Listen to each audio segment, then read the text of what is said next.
Hi, I'm Keion Henderson, and welcome to Take Action with Keion, the podcast. You know, everyone puts things off until the last minute sometimes. But procrastinators, these are the people who chronically avoid difficult tasks and deliberately look for distractions. Procrastination, in my opinion, really reflects an internal struggle. Well, not to be negative, but procrastination really is the birth child of a lack of self-control, as well as the inability to accurately predict how you will feel today. You see, one of the key indicators to overcoming procrastination is to learn how to be in control of your feelings. You see, if you can't get in control of your feelings, then you'll say something like, I don't feel like it today. And when you say you don't feel like it today, that takes precedence over your goals. It takes precedence over your dreams. When you don't feel like it, everything else suffers. I tell people all of the time, there is nothing wrong with having emotions, but there is something dangerous about being overly emotional. However it is, and however you view it, when you don't feel like it and you lack that self-control and you procrastinate, everything takes a downward spiral from there, and negative emotions begin to deter future efforts.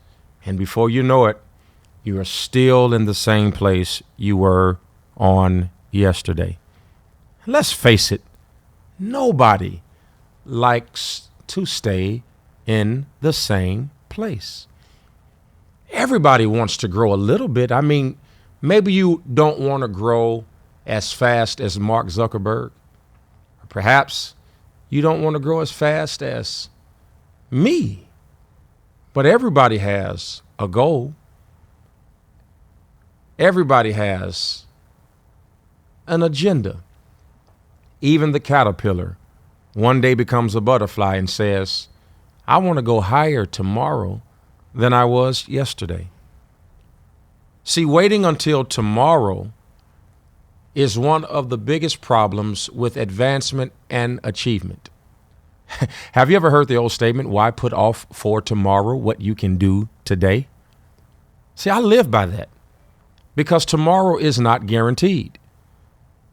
You've got to act like today is the only day you will ever have. Why wait? Why wait? Why wait until tomorrow? Because tomorrow, the sun may not shine. Tomorrow, the wind may blow. Tomorrow, it may rain. So if you got up today and you said, I want to take the kids to the park, I'll do it tomorrow. Why not do it today when the sun is shining? Tomorrow, the temperature may drop. Now, I know that may be a trivial explanation of a serious matter, but it gives you the idea or the framework of my mentality as it relates to what I'm sharing with you today about why wait until tomorrow. You don't know tomorrow. You may have a stomachache. Tomorrow, the boss may ask you to stay over an extra 2 hours. And then when you tell the child tomorrow, and if your children are anything like mine, tomorrow means tomorrow. And then when you have to show up tomorrow and tell them not tomorrow, but the next day, then they begin to look at you with a level of distrust. You see, I love deadlines. I love deadlines. I love to have something in front of me that says that this objective must be done at a specific time. I love deadlines because deadlines keep me from procrastinating. Deadlines ensure that I get the job done at the appropriate time. Deadlines ensure that I am not pushing a task up the road and making sure that I get what it is that I have on my desk or in front of me done expeditiously. You see, you've got to get rid of this idea that procrastination is not something that is adversely connected to your failure. You've got to make a huge deal out of getting things done. I don't care how tough it is. I don't care how boring it is. It doesn't matter how painful it is. Nothing worth doing will ever happen easy. You've got to make sure that procrastination becomes unbearable to your soul. Now, I'm not anti-rest, but I am anti-laziness. I believe that we all should use the time that we have been given to the best of our abilities. One of the other things that will keep you from procrastinating is to focus on why you're doing something. Because if the why is not strong enough, then you don't have to procrastinate. You can simply quit. You see, in order to give your energy to something, it should be worth it. In order for you to exercise, you have to make it worth the health benefit. In order to eat right, feeling good has to be worth it. If you don't care how you look, you won't exercise. If you don't care how you feel, you won't eat healthy. You got to make sure that you have a calendar that keeps you on pace. You've got to have a calendar because let me tell you, if you listen to my previous podcast, you'd have heard me talk about limitations. And let me tell you this, procrastination is a self-sabotaging limit. Procrastination really gets in the way of what you really see for yourself. One of the things that helps me from procrastinating is I use my calendars. I don't know if you have an iPhone or an Android, or maybe you're old school and you simply write it down on a sheet of paper. Make sure you have a calendar. Projects get done well when they have a time frame. You tend not to overlook them when you have them in a place where you can see them. And when it is time for you to do your work, set a timer so that you can be focused for the entire time allotted. Right now, as I am talking with you, I've got 40 employees within an arm's reach of me that need me to do something. But I've got a sign on my door that says that I am talking to you, and they are not to interrupt me because what they need me to do is not as important as what I am doing right now. And what am I doing right now? Pulling you out of the pit of procrastination, pulling you out of the mindset, I'll do it later. I'll do it tomorrow. No, you've got to be realistic. Establish a schedule. Set yourself up for success. Projects often take much longer than expected. So you got to bake in some extra time. It's like some of the projects that I do in real estate. There's always a contingency plan. You always know that there's going to be about 10% more cost than you've budgeted. So I want you to start baking in your schedule just a little bit of extra time to ensure that you can get the project done in a realistic fashion. So if you say, I want to be rich by December 2017. Well, it is October, and it depends on where you are, whether or not that goal is realistic. But maybe a more realistic goal would be, I want to be rich by October 2020. And here's my SMART goal plan and all of the limitations that I'm going to get over in order to achieve the objective at hand. Let me tell you something. If there is anything you can do for yourself, you've got to get rid of the excuses. As a matter of fact, repeat after me. Excuses, be gone. Say it like you mean it. I want you to stand up. And if you're driving, don't stand up because that's not a good idea. But wherever you are, I want you to take everything you have in you. And I want you to push as if you are pushing a baby through a contraction. And I want you to say, excuses, be gone. Get the excuses out of your head. Get the excuses out of your brain.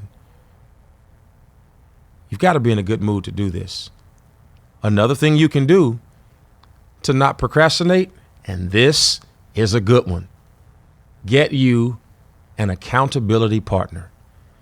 Get you somebody in your life who will hold you accountable to your promise to yourself.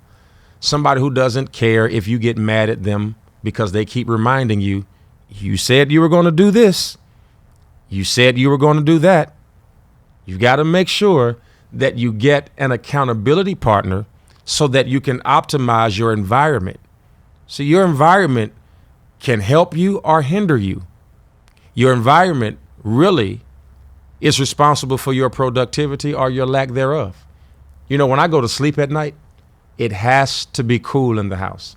Now, I know I'm going to make some of you grow icicles on your nose right now, but I turn the air conditioner down in my house to about 68 every night when it's time to go to sleep. My wife, on the other hand, she likes the temperature up around 75. So here's our trade-off. She can have the house hot all day as long as I get to have the house cool all night. Why do I want the house cool at night? Because I cannot sleep when it is warm. So I've learned how to optimize my rest because I know at what temperature I fall asleep. Have you checked the temperature of your achievement? Do you know what time of day you're most productive?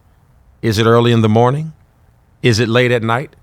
Have you paid attention to what must be going on around you in order for you to be successful?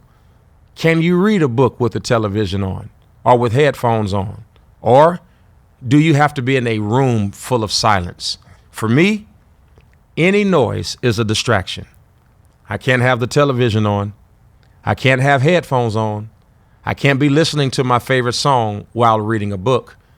I am a simple amoeba. I've got to focus on one thing at a time. And let me tell you, one of the things that I've learned about myself is that reward is good when it is a reflection of achievement. So guess what? If I've achieved something, having a little extra ice cream is not a bad idea, as long as I go to the gym in the morning and work it off. Buying an extra pair of socks, buying an extra pair of inexpensive shoes. Maybe it's a t-shirt from your favorite store. Maybe it's nothing more than a facial or a pedicure or a manicure, or perhaps an extra haircut that month. Just something that says, hey, self, here is a pat on the back for achievement. And let me tell you, when you don't achieve your goals, there are enough people in the world who are going to beat you up. Stop beating yourself up and learn to forgive yourself. Thoughts such as, I should have started earlier, or, I'm such a procrastinator, I'm such a loser, will only make matters worse. You need to research and Google on ways to forgive yourself for past procrastinations, pushing work off and kicking the can up the road. You can try to use past procrastinations to your advantage as well. I mean, how, you may ask the question? Well, determine what went wrong in your avoidance. Was it fear? Was it stress? Was it not having a good understanding of how the process went? Or maybe it was the lack of an accountability partner. And once you address what the fault line was in the continents, then address those obstacles in the present, in the future, and most of all, forget what has happened in the past. You can do nothing about what's behind you. So why give any attention to a day that you've never seen before and a day that you shall never see again? You know, there is this old saying that people like to reiterate and they like to repeat, I'm a perfectionist. Well, perfectionism is an all or nothing mentality. And something is either perfect or it is not. People with perfectionist tendencies tend to wait until things are perfect in order to proceed. And so if the objective and the time frame and the conditions are not perfect, then you cannot be finished. Or if it isn't perfect, perfect timing, perfect person, perfect opportunity, perfect neighborhood, then they won't get started. This all or nothing mentality can hold you back, and I want you to know that sometimes that you have to get started with conditions that are less than stellar. So how do you stop procrastinating? Well, number one, you got to first recognize that you are a procrastinator. You know, if you are in any program that helps you to eliminate substance abuse, the first thing you have to do is admit that you have a problem. Fill your day with low priority tasks and leave an itemized to-do list in your eyesight and in your view so that you can check those things off. You got to first admit that you are a procrastinator. Number 2, work out why you're procrastinating. You need to understand reasons why you're procrastinating before you can tackle it. Is it because you have low self-esteem? Is it because you don't understand work ethic? Or perhaps you haven't bitten. You haven't taken bites out of the elephant and you've tried to swallow the elephant whole. Perhaps you're not good at time management, or perhaps you're a perfectionist, or your to-do list is off, or perhaps you don't have a success mentor. Find out why and then solve the problem. You've got to also adopt anti-procrastination strategies. Forgive yourself for procrastinating. Commit to a task. Promise yourself rewards. Ask someone to check up on you. Act as you go. Rephrase your internal dialogue. Talk to yourself. And for me, the big one, minimize distractions. I turn off my emails. I turn off social media. I avoid sitting anywhere near a television while I work because I know that all of these will make me procrastinate. Keep that to-do list. Make sure that you're prioritizing your to-do list. If you can't become a master of your schedule and you have a couple extra dollars, maybe you can go to a local college and get an intern, or perhaps pay somebody quarter time or part time and get you an assistant. But you got to become a master of your schedule. You got to make sure you're a master at planning your projects. If you have a big project or multiple projects like I often do, and you're on the go as I often am, and you don't know where to start, everything that I'm telling you can help you to put different tools in your tool chest to make sure that you're more effective and reduce the stress levels in your life so that you can be more productive. Here's another thing that I can tell you that will help you. Tackle the hardest task at your peak times. When are you on fire? For me, it may be the opposite as you.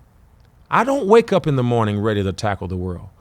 I wake up in the morning with a fair amount of energy, and I get up early thanks to my 5-year-old and my 1-year-old dog and my wife who likes to wake up at 4:30. But for me, my best time is the nighttime. Right around 10 o'clock p.m., I get a fire that leaps inside of me and I'm ready to go. Oftentimes, everybody in my house is asleep for 2 or 3 hours before I'm finished with my task, because I know my peak times. Do you know what works best for you? Is it morning or afternoon? Identify when you're most effective and do the task that you find most difficult at your peak times. Set yourself time-bound goals and be specific. You may not hit it, but at least you have parameters. And if you don't have the money to hire an assistant, this is 2017. In my hand right now, I have an iPhone. On my desk, I have a Mac computer. Guess what you can do? You can get time management apps. There are many apps designed to help you be more organized. Trello is one. Toggle is another.